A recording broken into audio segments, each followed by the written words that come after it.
mécaniques. Vous avez par exemple les produits de dynamite qu'on utilise par exemple dans les industries minières ou bien plutôt dans les activités de mine pour l'extraction, pour percer les roches, pour la destruction d'ouvrages. Donc les dynamites, explosifs, les mélanges de gel, bouillie, émulsion et tout ça. Donc on les utilise par exemple dans les carrières de tout ce qui est roches, on les utilise dans les activités minières, on les utilise pour les cimenteries et ainsi de suite, pour concasser la matière. Donc là, ce sont des produits qui peuvent s'exploser sous l'effet de la chaleur, mais aussi sous l'effet de tout frottement mécanique. Alors pour les instructions, manipuler avec précaution et éviter bien sûr les sources de chaleur. Avec précaution, ça veut dire qu'il ne faut pas avoir des frottements mécaniques. Donc, il faut être très prudent. Mais aussi, vous avez le côté chaleur, encore une fois. Donc, il faut éviter les sources de chaleur. Les explosifs sont stockés à l'écart des autres produits chimiques incompatibles. Et on va voir par la suite donc, le tableau des incompatibilités. Donc, normalement, les explosifs, on ne doit pas les stocker encore avec les carburants et les inflammables parce que ça favorise l'explosion. Et il faut éviter les zones ATEX. Alors, les zones ATEX, ce sont les atmosphères explosives. Ça veut dire les locaux ou bien les endroits où le risque d'explosion est plus élevé que la moyenne. Donc, une atmosphère explosive est tout simplement un lieu, ouvert ou non, dans lequel le risque d'explosion est plus élevé que la moyenne. Pourquoi il est plus élevé que la moyenne? Parce que les zones ATEX, ce sont les zones où il y a des combustibles, par exemple, un lieu d'entreposage pour tout ce qui est palette de bois, papier, carton, et ainsi de suite. Ça, c'est ce que vous voyez, ça, c'est le triangle qui définit les zones ATEX, les zones à atmosphère explosive. Vous avez le combustible, vous avez la chaleur, donc il y a une source de chaleur juste à côté. On fait des soudures, on fait des activités qui entament l'utilisation d'une source de chaleur et vous avez un carburant donc, de type qu'on a vu tout à l'heure, oxygène et ainsi de suite. Donc, si jamais je stocke ces trois et je rajoute encore une fois donc les produits explosifs, bien sûr que ça sera donc la catastrophe. Donc déjà, les zones ATEX, il faut les éviter. Déjà, ce triplé, il faut l'éviter. Donc vous, dans l'entreprise, si jamais vous constatez qu'il y a ces trois éléments dans un seul endroit, là c'est une zone ATEX, si vous pouvez éliminer donc un facteur pour éviter donc les explosions, c'est bien. Si vous ne pouvez pas, il faut donc contrôler, surveiller, mettre de la signalisation et ainsi de suite. Mais il ne faut non plus donc stocker des produits explosifs juste à côté. Donc là, par exemple, c'est le symbole du danger pour une atmosphère explosive. Je peux donc interdire toute flamme nue et je peux interdire l'accès pour le personnel non autorisé. Donc ça, c'est donc l'autre catégorie de risques chimiques. En plus de ça, dans les produits chimiques, on trouve aussi quelques produits qui sont écotoxiques. Ça veut dire dangereux pour l'environnement. Donc ça aussi, on doit quand même le prendre en considération. Les produits, déjà tous les produits que j'ai mentionnés, ils sont aussi toxiques pour l'environnement. Quelque chose qui est toxique pour la santé, il va être toxique pour l'environnement.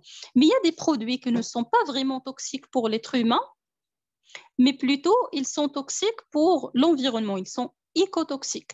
Alors la toxicologie environnementale, c'est tout produit en fait qui peut causer de la pollution de l'air, de l'eau ou bien du sol et leurs répercussions sur l'homme et les équilibres biologiques.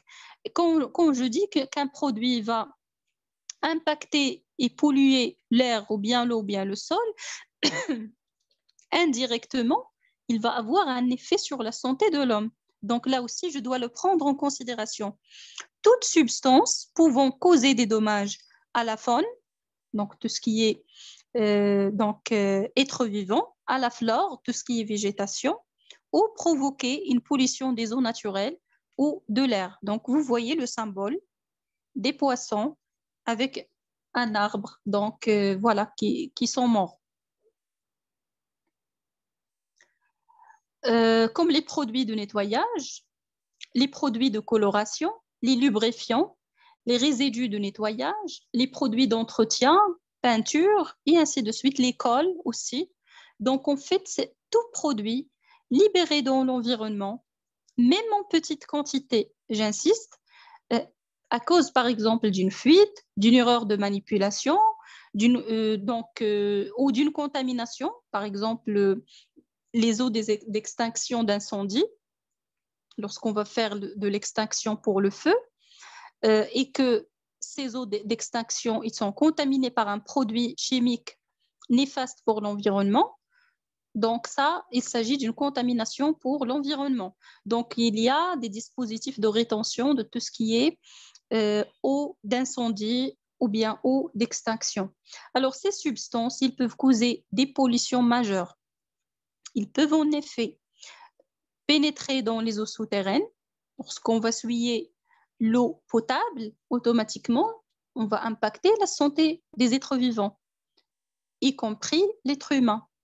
Entraîner la mort des poissons et des autres organismes aquatiques, se déposer au fond des cours d'eau et les dégrader pour longtemps. Donc, il se dépose et l'eau, pour une grande période de temps, il va être contaminé, polluer les sols, perturber le fonctionnement des stations d'épuration aussi, les stations des eaux usées, ce qui entraînera bien sûr une pollution générale de l'eau. Donc, aussi le risque écotoxique, il faut le prendre en considération. Comment convaincre et prévenir ce type de risque? Il faut éviter les rejets vers le milieu naturel, ça c'est logique. Les entrepôts contenant des substances toxiques ou écotoxiques doivent être équipés de systèmes de rétention des eaux d'extinction. Comme j'ai dit, si jamais vous avez le feu et que vous avez utilisé un agent d'extinction, cet agent d'extinction, il va lessiver ce produit, il va contaminer l'environnement. Donc là, il faut donc mettre ça. Donc ça, c'est ce qu'on appelle ce qu'on appelle les systèmes de rétention des eaux d'extinction.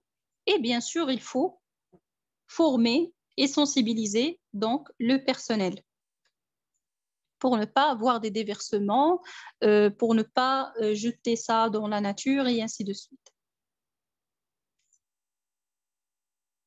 Encore pour les risques chimiques, donc vous voyez déjà juste la première catégorie, il y a beaucoup de choses. C'est pourquoi j'ai commencé avec le risque chimique, parce que il y a beaucoup de choses en fait à voir. On parle aussi d'un risque toxique, donc toxique, plutôt d'un produit chimique toxique. Donc, substances portant atteinte à la santé et pouvant causer la mort. Donc, on appelle matière toxique toute substance susceptible de nuire à l'individu directement lorsqu'elle s'introduit dans son organisme. Alors, la façon d'introduction, ça dépend par voie d'exposition. Ça veut dire, voilà, par exemple, l'inhalation, inspiration dans les poumons de la personne, le contact dermique, ça veut dire à travers la peau, ou bien autres voies cutanées, comme les yeux, par exemple.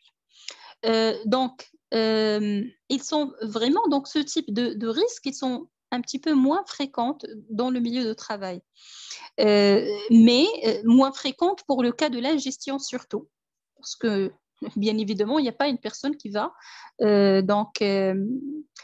mettre dans sa bouche un produit qui est chimique. Donc l'ingestion, c'est un petit peu voilà, écarté. Mais il existe donc ce type donc, de risque, ce type d'exposition. Donc, que ce soit par voie cutanée, par voie, par inhalation, par respiration, par ingestion, le risque chimique reste en fait un risque qui peut causer des dégâts qui sont très dangereux pour la santé et qui peuvent aussi causer une intoxication et la mort par la suite. Alors, on parle, vous avez ici pour le premier symbole, ça c'est la toxicité en général. Il y a des produits qui sont spécifiquement nocifs, mais par inhalation. Donc, vous allez trouver le deuxième symbole. Ça veut dire que c'est surtout toxique, mais par voie respiratoire. Pour les autres, c'est un petit peu cutané, par la peau, les yeux et ainsi de suite. Donc, l'inhalation, l'ingestion ou le contact cutané sont nuisibles pour la santé. Exemple, les détergents. Donc, bizarrement, les détergents font partie des produits toxiques par inhalation et toxiques en général. Même si, donc, c'est pas comme d'autres produits chimiques, mais quand même, avec l'accumulation, il ne faut pas quand même oublier donc le côté cumulatif, le côté maladie professionnelle. Ça peut être toxique, non pas par accident, mais surtout par accumulation dans les organismes de l'être vivant. Les engrais et les pesticides, vous avez aussi les pâtes de calfeutrage et les adhésifs, les peintures, les teintures, vernis, les solvants, les décapants. Donc, ce sont tous des produits fréquemment utilisés dans les industries. Les produits de nettoyage et de débouchage et de désinfection également. Les produits d'entretien mécanique, le monoxyde de carbone, le chlore et le cyanure de sodium. Encore une fois, s'il vous plaît, ces produits chimiques, ils peuvent se présenter sous forme de produits, mais sous forme aussi de traces ou bien de déchets, sous forme de vapeur, sous forme de donc, liquide dans les rejets. Donc, il ne faut pas imaginer que vous avez toujours le produit bien emballé avec l'étiquette et tout. Dès que je manipule des produits chimiques, ça veut dire que je peux trouver des traces partout, dans les déchets, dans les rejets, dans les effluents de gaz, les vapeurs, l'air ambiant, et ainsi de suite. C'est pourquoi il faut contrôler tout ça, il faut faire des échantillons, il faut contrôler l'air ambiant, et ainsi de suite. Donc, les instructions, il faut éviter tout contact avec le corps humain, tout simplement utiliser les EPI. Donc là, votre rôle comme responsable, c'est de déjà assurer la fourniture des EPI convenables, adaptés à la nature du risque, aux caractéristiques du salarié, ça veut dire sa morphologie. Donc, il ne faut pas quand même mettre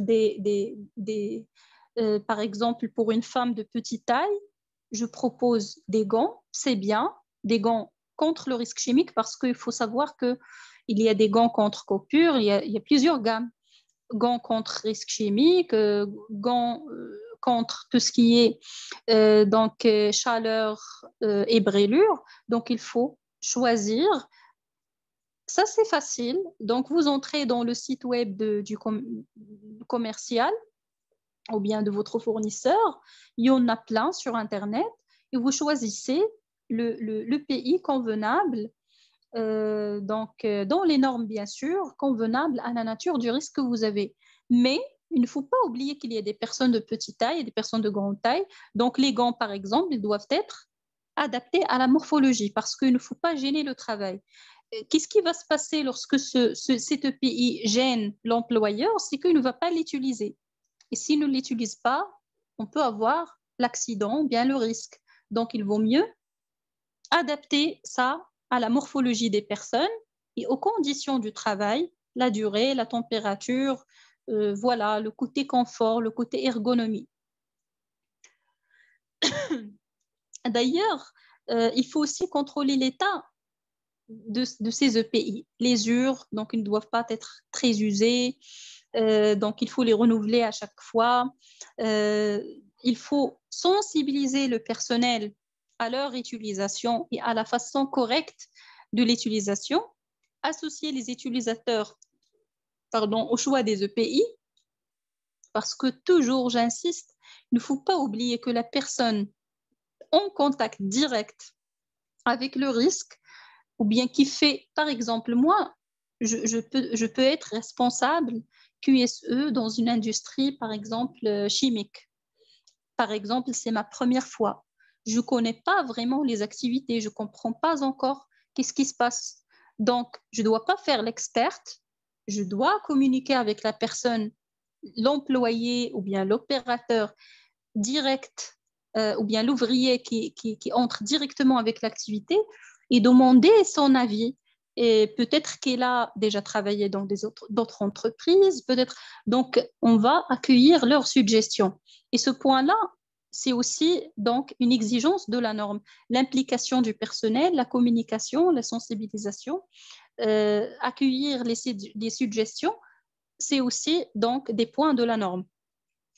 Former les opérateurs à leur utilisation, associer les utilisateurs au choix des EPI, former les opérateurs à leur utilisation, pardon, ça se répète, il faut mettre une bonne signalisation et respecter les règles de stockage. Mettre une bonne signalisation, ça veut dire les lieux où il est nécessaire de porter les EPI. Il faut donc mettre une signalisation adaptée pour rappeler les personnes à chaque fois. Les personnes, ils peuvent être sensibilisées, formées, mais au fil du temps, ils peuvent oublier. Donc, la communication visuelle à travers les affiches et tout, il est très importante. D'ailleurs, lorsque l'auditeur, par exemple, va auditer votre système 45001, il entre dans l'entreprise et ne voit pas de signalisation, aucune signalisation, ni pour les risques, ni pour les moyens de protection, aucune consigne de sécurité, et ne va même pas auditer votre système de management parce que là, c'est question déjà de réglementation avant de parler de la 45001.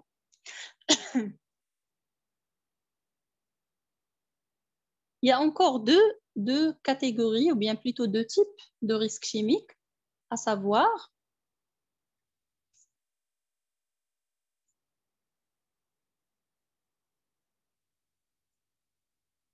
pardon, juste pour, voilà, donc je vais juste voir est-ce que j'enregistre la séance. Donc, vous avez les produits qui sont corrosifs et irritants.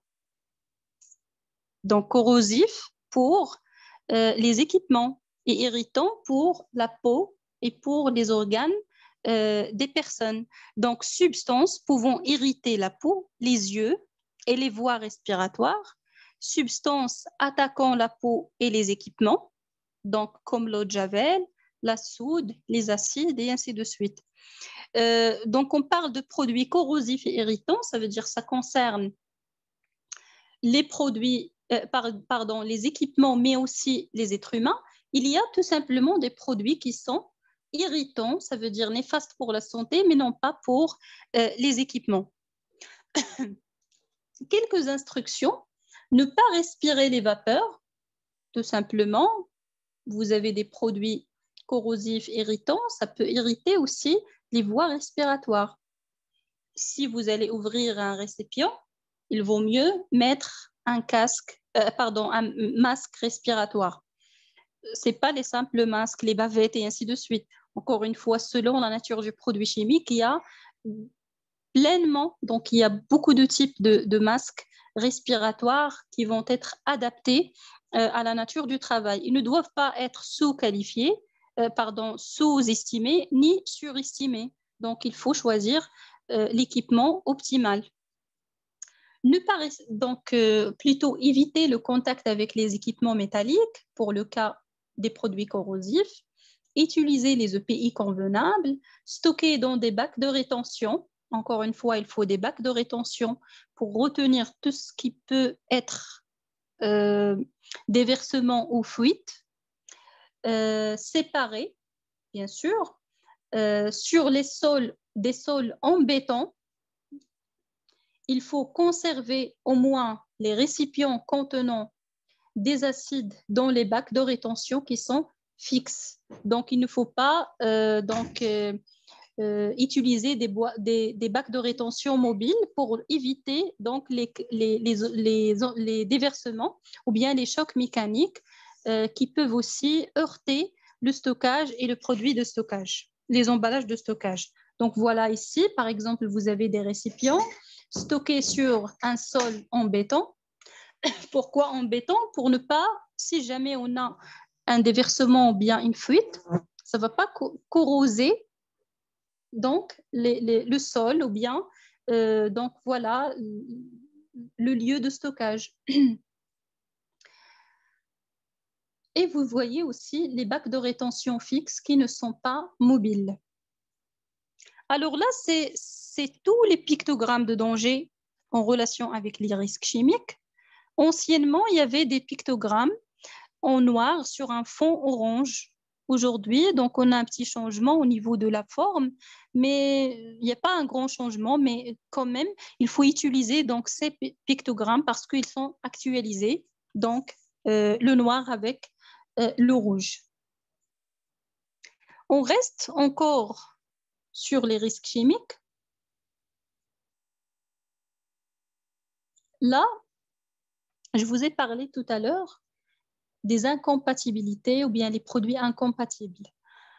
Le stockage des produits chimiques dans l'entreprise, on doit quand même séparer. Donc, on va assurer une séparation, que ce soit dans les locaux, s'il y a de grandes quantités, dans les lieux d'entreposage, ou bien les armoires de stockage, donc pour les produits chimiques, selon leur nature.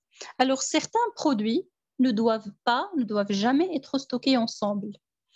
Risque de dégagement de vapeurs toxiques, les produits chimiques, ils sont actifs. Donc, cette activité, ça veut dire ils peuvent entrer en interaction et en réaction et donner naissance à d'autres composés chimiques toxiques sous forme de vapeur.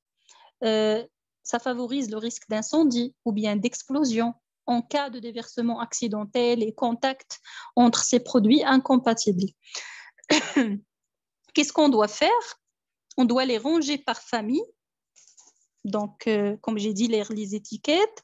Et pour chaque lieu d'entreposage ou bien pour chaque armoire, on stocke les produits similaires. Ne pas transphaser en fait les produits dans des contenants ayant servi à d'autres produits. Donc, ça aussi, je l'ai mentionné. Je stocke par exemple les résidus d'un produit inflammable dans l'emballage d'un produit comburant. Bien sûr que je favorise le feu. Donc là, vous trouverez le tableau d'incompatibilité en se basant sur les pictogrammes. Là, ce sont vraiment les anciens pictogrammes, mais c'est la même chose. Donc, juste à titre d'exemple, c'est toujours donc la même matrice. Il faut juste changer les pictogrammes avec la nouvelle forme en triangle rouge avec donc la photo ou bien la signalisation du danger. Mais c'est toujours la même chose. Vous voyez par exemple les produits inflammables, lorsqu'il y a un plus, ils peuvent être stockés ensemble. Les produits inflammables avec les produits toxiques, donc on peut les stocker par exemple ensemble. Vous avez les produits par exemple inflammables et comburants, le moins, ça veut dire ne doivent pas être stockés ensemble. Jamais. Ça favorise le feu et tout. Vous avez aussi, si je vais mettre le 0 ou bien le O, ne doivent pas être stockés ensemble que si certaines dispositions particulières sont appliquées. Donc, je stocke par exemple de produits, par exemple, comburants avec toxiques. Donc là, il faut mettre en place quelques donc, dispositions particulières, par exemple les rétentions, éviter en fait les chocs, stocker dans des emballages séparés, étiquetés et tout. Mais pour moi, je vois qu'il vaut mieux éviter. Donc les produits qui ne sont pas compatibles, il vaut mieux éviter de les stocker ensemble parce qu'on ne sait jamais. Là, vous avez quelques conseils quand même. Donc, pour plus de sécurité, nous vous conseillons de bien vérifier les conditions d'emploi, de stockage et de compatibilité de vos produits sur les fiches de données de sécurité fournies par le fournisseur. Encore une fois, dans la fiche de données de sécurité, vous avez les natures de produits incompatibles avec celui en question. Donc, on vous donne plus d'informations sur les bonnes conditions de stockage. Les acides, bien évidemment, doivent être stockés séparément des bases et il est préférable de stocker les acides en bas des étagères. Pourquoi? Pour ne pas avoir une chute et par la suite un déversement sur la personne et ça va causer des brûlures très graves. Donc, on les stocke en bas des étagères. Ce tableau, par exemple, des incompatibles, vous pouvez l'afficher aussi dans les endroits en question pour encore sensibiliser le personnel. Mais quand je parle, s'il vous plaît, d'affichage, l'affichage, il ne suffit pas s'il n'y a pas déjà au début une formation.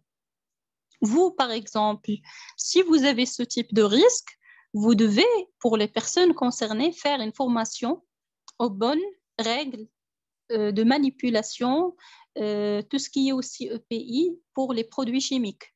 Donc, ça, c'est très important et c'est indispensable. Et juste après cette sensibilisation et cette formation, vous pouvez mettre des fiches visuelles, de la communication visuelle pour rappeler les personnes. Parce que si jamais j'affiche quelque chose et que personne ne comprend de quoi il s'agit, bien sûr que ce n'est pas ce n'est pas une protection, donc c'est juste des paroles. Donc voilà. Les fiches de données de sécurité maintenant, parce qu'on a largement parlé de ça, ce sont en fait, c'est un formulaire, c'est un document contenant des données relatives aux propriétés d'une substance chimique concernant les risques et les dangers et les moyens de les réduire. Tout simplement, vous achetez un produit, il vient avec, c'est comme un catalogue d'utilisation pour l'équipement. Pour les produits chimiques, il vient avec donc une fiche de données de sécurité sur une dizaine de pages, une vingtaine de pages qu'il faut obligatoirement avoir. N'acceptez jamais un produit, bien sûr, sans fiche de données de sécurité. Il faut la stocker donc convenablement, la protéger. C'est une information documentée qui provient en fait de l'externe.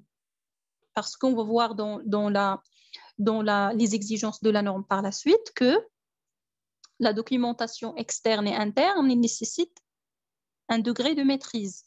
Et les fiches de données de sécurité, ça fait partie en fait des documents importants qui proviennent de l'extérieur. À la base de fiches de données de sécurité, vous pouvez rédiger ce qu'on appelle des fiches de données de sécurité simplifiées. Ça veut dire une sorte de communication qui résume, on va voir un exemple, qui résume les précautions d'usage et de manipulation avec l'analyse des risques, avec les EPI qu'il faut porter et que vous affichez pour les postes de travail ou bien les endroits où les personnes manipulent ce produit chimique en question. Je vais vous communiquer par la suite des exemples de fiches de données de sécurité parce qu'elles sont assez longues, on ne peut pas les parcourir comme ça, tout au long de la formation. Mais les composantes que vous allez trouver, une identification de la substance ou bien du mélange chimique, des informations sur le produit lui-même, une identification ou bien plutôt renseignement concernant le fournisseur, des informations sur le fournisseur de ce produit chimique, l'identification des dangers. Donc déjà, on vous donne quels sont les dangers. C'est pourquoi il est important de garder ces fiches. Si jamais en cas d'accident, en cas de sinistre, en cas de déversement, on peut toujours revenir vers ces fiches de données pour voir comment peut-on en fait mettre les premiers secours pour les personnes, par exemple. Donc, les dangers possibles, comment réagir, ça c'est très important aussi. La composition et des informations sur les composantes chimiques. Les premiers secours, ça c'est aussi important. Comment peut-on réagir s'il y a une brûlure? D'ailleurs, s'il vous plaît, il y a quelques types de formations exigées ou bien recommandées par la législation. Je vais vous laisser une liste vers la fin de la formation. Par exemple, formation premier secours, formation lutte contre incendie, et ça engendre tous ces éléments parce que lorsque je dis premier secours incendie, le risque chimique, il fait partie de ça. Donc, pour chaque produit chimique, vous avez des consignes en premier secours. C'est pourquoi je vous ai dit au début que quand même, vous devez savoir toutes les catégories, mais si vous êtes vraiment concerné par une catégorie bien déterminée, il faut aller plus loin que ça. Il faut chercher les premiers secours, que ce soit un organisme de formation pour faire une formation premier secours. Il faut vous-même savoir comment réagir et ainsi de suite. Donc, il faut quand même approfondir vos informations selon donc la nature du risque que vous avez, ou bien aussi selon la nature du produit lui-même, parce que même les premiers secours, ça dépend de la nature du produit. Ils contiennent aussi les mesures de lutte contre l'incendie, mesures à prendre en cas de dispersion accidentelle, manipulation et stockage des consignes, contrôle de l'exposition, protection individuelle. Exposition, bien sûr, c'est question d'accumulation, question de maladies professionnelles. Donc, vous avez des horaires, par exemple, à ne pas dépasser pendant la journée. Les propriétés physico-chimiques et plein d'autres informations selon le fabricant lui-même, quelles sont les les informations qu'il va mettre à votre disposition. Là, par exemple, il s'agit d'une fiche de données de sécurité simplifiée pour le méthanol. Alors, qu'est-ce qu'on trouve? On trouve déjà le nom de votre produit chimique. Si vous souhaitez rédiger une fiche de données de sécurité pour un produit et la communiquer à titre d'information et de sensibilisation. Donc, vous devez mettre le nom du produit. Vous devez aussi mettre les pictogrammes indiquant le type du danger, par exemple le méthanol, et les inflammables, et les toxiques, et les toxiques par inhalation. Vous avez aussi donc explication du danger. Il s'agit de quel danger exactement. C'est un liquide et vapeur très inflammable. Ce que vous voyez ici, ce sont des codes, la codification des produits chimiques. Donc ici, vous avez liquide de vapeur très inflammable, toxique par ingestion, par contact cutané et par inhalation, risque avéré d'effets graves pour les organes. Donc tout ça, ce sont les effets négatifs sur la santé. Vous devez aussi mentionner les modes de protection, puisqu'on cherche à protéger les personnes. Donc, il faut mettre aussi à leur disposition déjà les moyens de protection et les rappeler de porter les moyens de protection. Les EPI, les équipements de protection individuelle, et les EPC, s'il existe, les équipements de protection collectifs.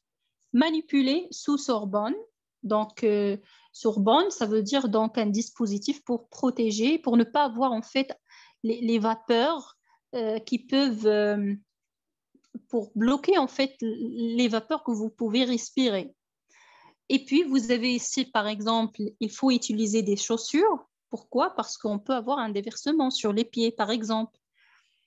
Des lunettes de sécurité contre les lésions oculaires, blouse donc, ou bien vêtements de travail, et puis les gants. Là, bien sûr, encore une fois, le type de chaque EPI doit être conforme à la nature du risque. Parce qu'on trouve aussi des lunettes et des gants pour tout ce qui est risque thermique, par exemple. Donc, il faut choisir donc l'équipement convenable à la nature du risque.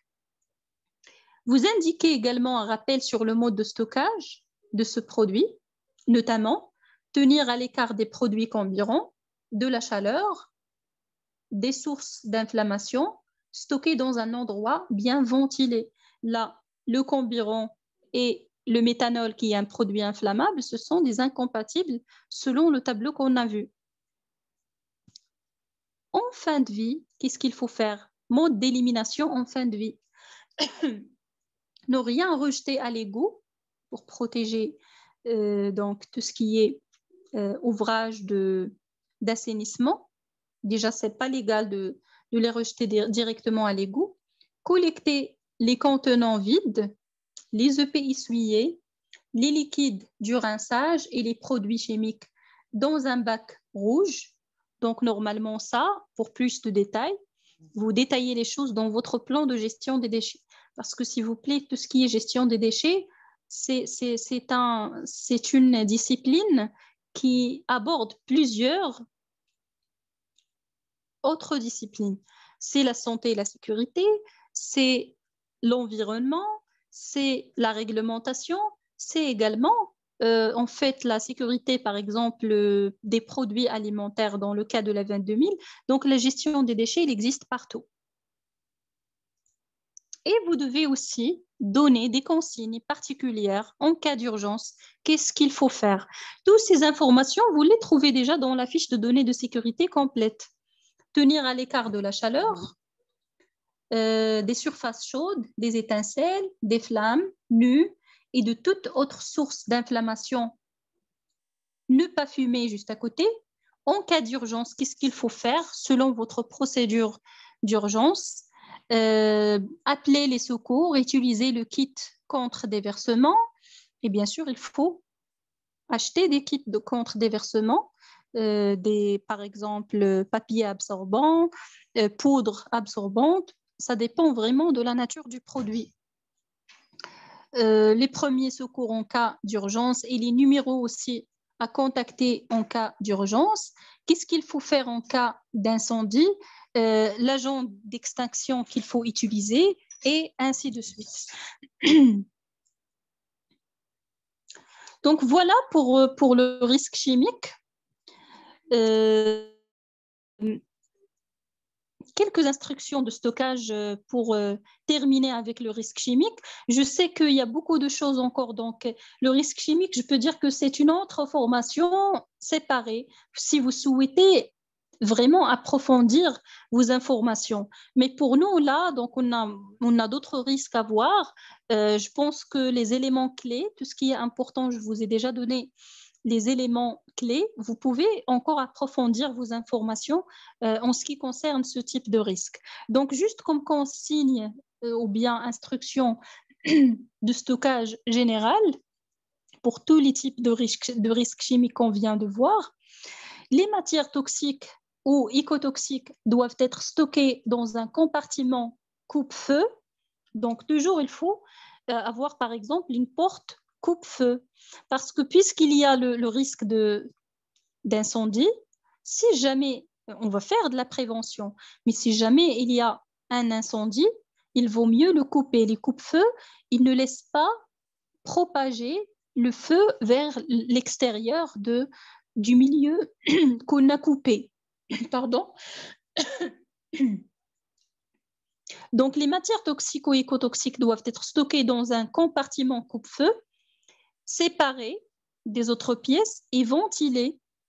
Le sol doit résister aux agents chimiques. Le sol, il doit être par exemple non corrosif, du béton, et ainsi de suite. Donc, pour ne pas aussi détériorer, donc voilà, ou bien infiltrer aussi les produits chimiques et détériorer donc la qualité du sol. Les bouteilles de gaz liquéfiées tels que le propane et le butane, donc là vous avez un risque d'incendie, doivent être stockés en plein air dans un abri grillagé, ou bien plutôt grillagé, donc pour éviter, voilà, parce qu'en fait, éviter en fait la manipulation avec n'importe qui ou bien les déversements. Donc grillagé avec des clés bien sûr pour limiter l'accès juste pour les personnes donc en question. Sur des sols en béton, il faut conserver au moins les récipients contenant les acides dans les bacs de rétention fixes, les acides toujours stockés en bas des étagères, toujours avec bac de rétention fixe pour limiter les déversements. Vous avez les liquides inflammables doivent être stockés dans une armoire de sûreté incombustible parce qu'ils sont inflammables, donc l'armoire déjà, ils doivent être incombustibles et munis d'un bac de rétention. Déjà pour les armoires et tout ça, vous pouvez juste chercher sur les sites des fournisseurs. Pas la peine de tout comprendre, de comprendre de quoi il s'agit, cette armoire, quelle est sa composition et tout. Je cherche une armoire adaptée tout simplement aux produits inflammables et vous avez un choix très large au niveau donc, du marché consacré à ça. Et vous avez, à partir de 450 litres, les produits chimiques doivent être stockés dans un compartiment coupe-feu séparé et ventilé. Si vraiment il s'agit d'une grande quantité, il ne suffit pas d'avoir des armoires, mais un lieu de stockage bien séparé, ventilé, avec donc, des coupe-feux, bien sûr, pour limiter la propagation du feu en cas de sinistre. Et finalement, les matières carburantes ne doivent pas être stockées dans le même compartiment coupe-feu que les matières inflammables ou combustibles. Bien sûr aussi les carburants, la même chose. On doit les mettre dans des compartiments coupe-feu, mais pas. Ça ne veut dire Madame, pas. Oui, s'il vous plaît, j'ai pas compris le compartiment coupe-feu. De quoi il s'agit? d'accord. Donc, en fait, dans les industries, qu'est-ce qu'on trouve? Parfois, des portes, on les appelle des portes coupe-feu. Ces portes, ils sont en fait construites d'une matière isolante qui ne laisse pas propager le feu à l'extérieur. Donc, par exemple, en cas d'incendie, j'ai des incendies, euh, le coupe-feu, il est toujours ouvert, mais en cas d'incendie, je dois donc, voilà, comment dirais-je, fermer donc cette porte coupe-feu. Du coup, vous avez un isolant. Il ne se brûle pas. Du coup, il ne va pas laisser le feu se propager vers le milieu extérieur. Ça ne concerne pas uniquement les produits chimiques, mais plutôt toute situation qui peut en fait favoriser le feu. Donc, ce sont tout simplement des portes isolantes qui ne se brûlent pas, qui ne laissent pas propager le feu au cas où on a fait la prévention et encore on n'a pas donc réussi à éviter l'incendie. Cet incendie, au minimum, et on va donc empêcher sa propagation vers les autres endroits de l'entreprise en attendant donc l'arrivée des secours externes, des sapeurs-pompiers pour extincter le feu. Je peux vous envoyer par la suite une photo dans le groupe WhatsApp voilà, de cette porte coupe-feu ou bien de ce compartiment, parce que ça peut être une porte, ça peut être tout un compartiment isolant qui ne laisse pas propager donc, les flammes de feu vers l'extérieur. J'espère que c'est clair comme ça. Oui, madame, c'est clair. Merci. D'accord. Donc, je vais chercher une photo pour voir comment ça se représente. Donc, en fait, ces compartiments coupe-feu qui isolent le feu, même si on stocke donc des produits dans ces compartiments, mais il faut toujours éviter les incompatibilités. Les carburants, ils ne doivent pas être stockés avec les inflammables parce que ces coupe-feux, ce sont juste une action corrective. Mais avant la correction, il faut penser déjà à la prévention. Donc, il faut prévenir le risque. Et si jamais le risque est survenu, on doit avoir des moyens voilà, de lutte contre les incendies ou bien la propagation de l'incendie. Donc là, c'est en ce qui concerne déjà les produits chimiques et le risque chimique. On va commencer donc le risque électrique également. Puis on va prendre petite pause de 15 minutes et on va reprendre avec les autres catégories. Donc on commence déjà le risque électrique parce que aussi le risque électrique, c'est l'un des risques les plus fréquents dans les industries ou bien voilà, dans les entreprises. Le risque électrique, en fait, c'est tout contact entre une personne et entre une partie active, c'est-à-dire une partie normalement sous tension, un contact direct avec une partie sous tension. Donc, encore si on va appliquer le mécanisme de déclenchement du risque, vous avez le danger, c'est l'énergie électrique, peut-être un câble nu, peut-être un équipement non isolé, où il y a donc qui est sous tension. Et vous avez la personne, donc c'est en fait l'existence de la personne en contact avec ou bien à proximité avec le risque, donc travaille à l'événement déclencheur qui va déclencher en fait le risque électrique. Donc contact, et du coup vous avez une brûlure, une électrisation ou bien une électrocution. Donc ça, c'est le mécanisme déjà d'apparition de ce risque électrique. Ça veut dire que vous avez un contact direct entre une pièce nue, un appareil sous tension et une personne qui exécute ou bien qui manipule quelque chose à proximité de cette source de risque. Alors les risques électriques liés à l'électricité pour l'homme sont de différentes natures, bien sûr. Il s'agit principalement des risques d'électrisation. Donc, quand je dis risque d'électrisation, c'est l'ensemble des manifestations et les provoquées par le passage d'un courant électrique à travers. Par exemple, il y a des effets négatifs et des sont à cause du passage du courant électrique vers le corps humain. Mais on parle aussi de électrocution. Ça, c'est une électrisation, ça veut dire passage du courant électrique à travers le corps humain, mais qui entraîne la mort immédiate. Donc, électrocution, c'est de ce risque électrique. Ces risques, ils ont pour origine les contacts directs ou indirects avec les arcs électriques. Là, encore une fois, j'aimerais bien signaler que la prévention du risque électrique, elle a toujours une relation avec le respect de la réglementation. Donc, dans la partie, lorsqu'on va voir un exemple, on va prendre le cas du Maroc, on va voir la réglementation SST, il y a beaucoup de réglementations aussi à ce niveau-là, que ce soit en relation avec l'organisation déjà des locaux de travail, pour prévenir le risque électrique, tout ce qui est habilitation et formation à travailler donc sous le risque électrique. Donc, il y a beaucoup, les équipements, le contrôle périodique et tout ça. Donc, il y a beaucoup de dispositions réglementaires. Donc, en respectant déjà la réglementation, on va prévenir une grande quantité d'accidents qui ont une relation avec ce type de risque électrique. Alors, on parle déjà, pour le risque électrique, de types de prévention qui existent. Le premier, c'est la prévention individuelle. Pour la prévention collective, ça commence déjà par la responsabilité de l'employeur. Conception, déjà la conception des locaux, réalisation par le maître d'ouvrage des installations électriques conformément à la réglementation.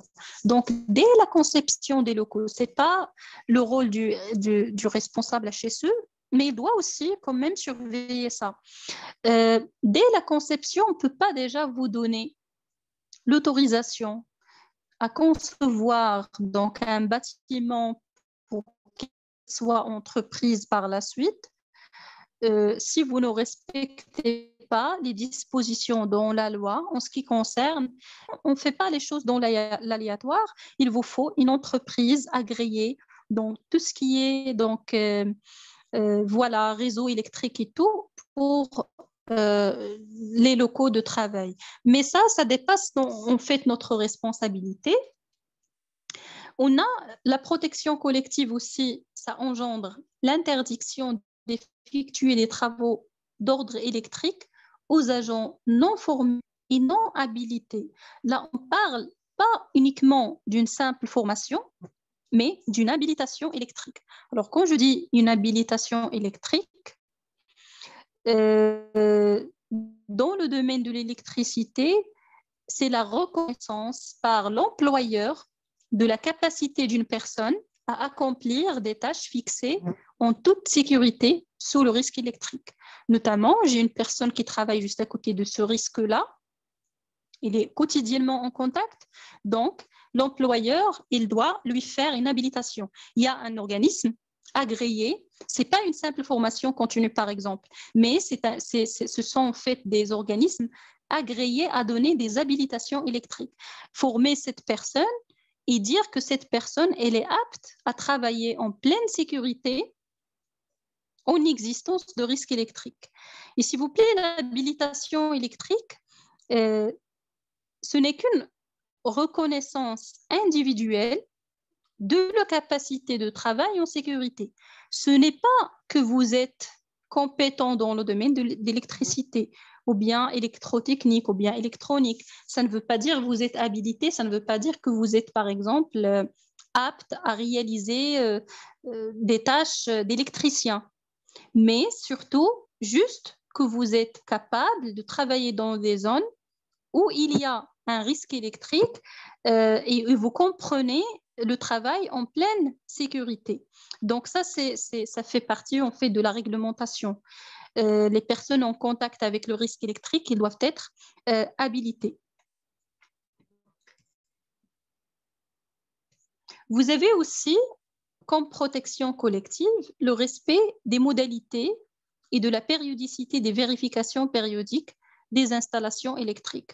Alors, normalement, les installations électriques, il faut les vérifier périodiquement. Ça, c'est la législation.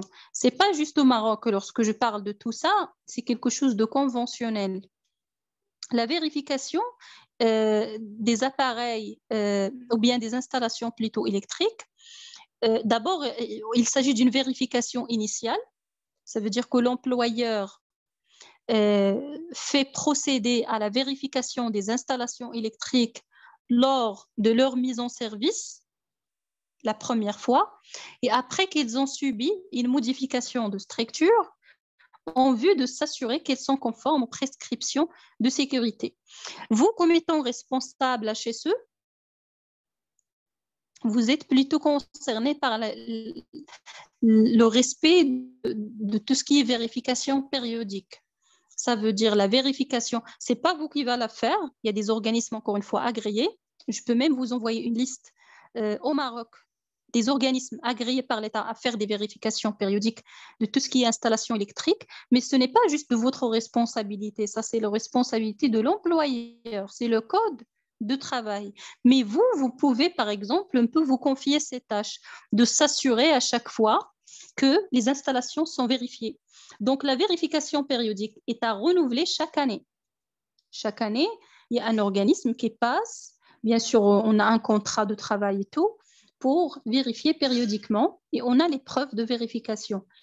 Elle permet de vérifier le maintien en état de conformité de ces installations.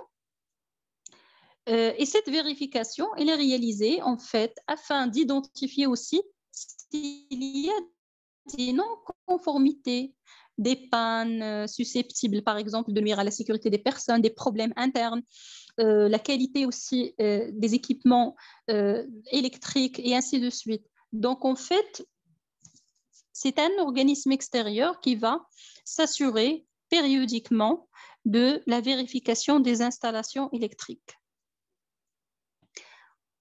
En fait, ce n'est pas juste ça en fait, qui est sujet de contrôle périodique. Donc, les contrôles techniques industriels, on trouve le contrôle des installations électriques, tout ça dans le domaine de l'HSE, de la sécurité. Le contrôle des appareils de levage et de manutention, ou bien plutôt de manipulation. Ce sont aussi des contrôles qui se font par des organismes extérieurs agréés. Les machines, le contrôle de certaines machines, les appareils à pression, les appareils de gaz et de vapeur, les installations thermiques, les appareils, ou bien plutôt les installations mécaniques, de remontée mécanique, les installations portuaires, les machines d'extraction. Donc, il y a une liste, mais ça dépend bien sûr de vous, ça dépend de votre activité, ça dépend. Et la bonne nouvelle, c'est que comme j'ai dit, c'est déjà la responsabilité de l'employeur. Ça veut dire, vous entrez dans un organisme, normalement, l'employeur, il a déjà ce côté réglementaire. Vous devez juste faire une checklist ou bien un diagnostic, s'assurer que tout ça, donc, se fait dans les règles de l'art.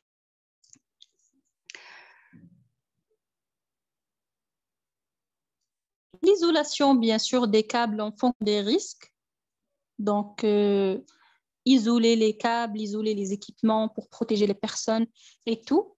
Intervention assurée par des entreprises ou bien des personnes habilitées. S'il y a un problème au niveau des installations électriques, ce n'est pas l'HSE qui va faire ça, c'est un électricien habilité ou bien un organisme extérieur.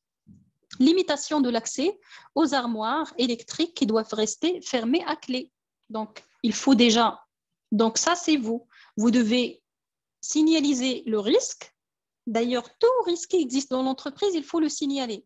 Il faut mettre donc le pictogramme du danger ou bien plutôt la nature du danger. Ici, il s'agit de risque électrique, donc il faut le signaler.